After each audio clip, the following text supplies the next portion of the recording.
నమస్కారం అండి. Bharata Chaitanya Yuvajana party BCY party Shri Bode Ramachandra Yadav గారు బీసీ డిమాండ్ల గురించి ఒక 5 డిమాండ్లు మన గవర్నమెంట్కి అందజేయడం జరిగింది. బీసీల అభ్యున్నతికై ఆ 5 డిమాండ్లు కనుక నెరవేర్చినట్లయితే బీసీలకు ఎటువంటి లాభం జరుగుతుంది, నెరవేర్చకపోతే ఎటువంటి నష్టం జరుగుతుందని పెద్దల ఆలోచనగా తెలుసుకోవడం కోసం ఇక్కడ రావడం జరిగింది.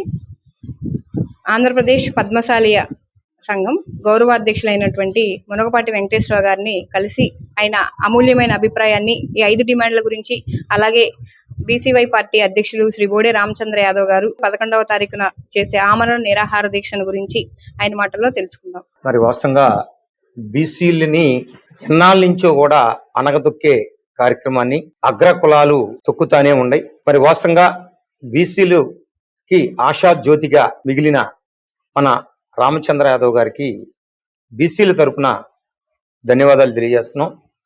దేనికంటే ఈ రోజు వరకు మనం చూస్తానే ఉన్నాం, ఒక చౌదరో, ఒక నాయుడో, ఒక రెడ్డో సీఎంలు అవుతున్నారు, కానీ ఒక బీసీని సీఎం చేద్దామని ఎవరు అనుకోవట్లా. ఈ రాష్ట్రంలో 138 కులాల బీసీ కులాలు ఉంటే వాళ్ళల్లో ఒక్కరిని సీఎం చేద్దామన్న ఆలోచన ఎవరికీ లేదు. మరి 138 కులాలు బీసీ కులాల చేత పల్లకీలో ఎక్కి తిరుగుతున్న అగ్ర కులాలు ఈ రోజుకి ఒక బీసీ నాయకుడు ముందుకొచ్చాడు. మరి వాస్తవంగా మేము ఆంధ్రప్రదేశ్ పద్మశాలి సంఘం తరపున కూడా అనేకమైన సార్లు మరి 2017లో ఒక బహిరంగ సభ పెట్టాం.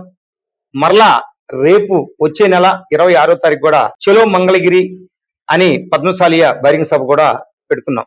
మరి ఈ రోజున రామచంద్ర యాదవ్ గారు కూడా మంచి నిర్ణయం తీసుకున్నాడని మేమైతే అనుకుంటున్నాం. దేనికంటే ఒక రాజకీయంలో అగ్ర స్థానంలో ఉండేవాళ్ళు ఒక చౌదరి కాదు. ఎవరన్నా ఒక చౌదరి గారికి ఒక సీఎం అయితే, మామ సీఎం అయితే మామ తర్వాత అల్లుడు, అల్లుడు తర్వాత వారి కొడుకు, అదే ఒక రెడ్డి సీఎం అయితే ఆయన అయిపోయిన తర్వాత కొడుక్కి సీఎంలు అవుతున్నారు. మరి ఇక్కడ బీసీలు మిమ్మల్ని మోసే బీసీలని ఎందుకు సీఎంలు చేయలేకపోతున్నారు? మాట్లాడితే మేమంతా బీసీలకి కట్టుబడి ఉన్నాం, బీసీలకే మేమందరం కలిసికట్టుగా వస్తాం చెప్పటానికే ఉన్నారు తప్ప బీసీలని ఆదుకునే పార్టీలు ఈ రోజు వరకు పుట్టలేదని నా అభిప్రాయం కూడా. దీనికంటే బీసీలు అనేది ఎవరు ఎక్కడా కూడా నోరెత్తి మాట్లాడలేని జనాభాగా మిగిలింటారు.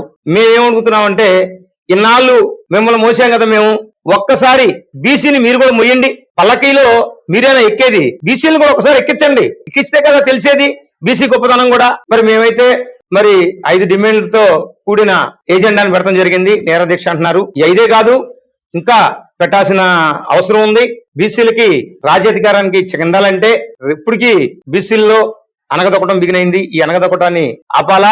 ఎక్కడైతే బీసీలు ఎక్కువ శాతం ఉన్నారో అక్కడ బీసీలకి సీటు ఇవ్వాలా.